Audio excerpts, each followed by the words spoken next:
Hi மக்களே, எல்லோரும் எப்படி இருக்கீங்க? செட்டிநாடு நெய் குழிப்பணியாரம் எப்படி பண்ணலான்னு பார்க்கலாம் வாங்க. 1 கப் ரவை எடுத்து ஃபஸ்ட்டே ஊற போட்டு வச்சுருங்க. ஊற போட்டால் தான் நல்லா சாஃப்டாக ஊறி வரும். அதுக்கப்புறமேட்டுக்கு ஒரு பாத்திரத்தில் பாலை ஊற்றி நல்லா காய்ச்சி ஆற வச்சு வச்சுக்கோங்க. அதுக்கப்புறமேட்டுக்கு ஒரு மிக்ஸி ஜாரில் 3/4 கப் சர்க்கரையும் ஒரு 3-4 ஏலக்காவும் போட்டு நல்லா பிளெண்ட் பண்ணி பவுடர் மாரி எடுத்துக்கோங்க.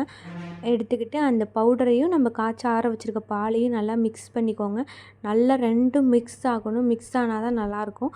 அது மிக்ஸ் ஆனதுக்கப்புறம் கொஞ்சம் நெய் போட்டுக்கோங்க. நெய்யும் போட்டு நல்லா மிக்ஸ் பண்ணி எடுத்துக்கோங்க.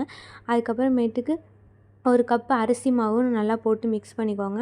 அதுக்கப்புறமேட்டுக்கு 1 கப் கோதுமை மாவு, அப்புறமேட்டுக்கு நம்ம முன்னாடியே எடுத்து ஊற வச்சுருந்தோம்ல அந்த ரவா அதையும் போட்டு நல்லா மிக்ஸ் பண்ணி நல்லா ஒரு மாவு கன்சிஸ்டன்சிக்கு எடுத்துக்கோங்க. அதுக்கப்புறம் கொஞ்சம் ஆப்ப சோடா போட்டுங்க. கட் பண்ணி வச்சுருக்க தேங்காய் இது எல்லாத்தையும் போட்டு மிக்ஸ் பண்ணிவிட்டு குழிப்பணியார சட்டியை ஹீட் பண்ணி அதில் நெய் ஊற்றி எல்லாத்தையும் ஊற்றி எடுத்திங்கன்னா சுவையான செட்டிநாடு நெய் குழிப்பணியாரம் ரெடி.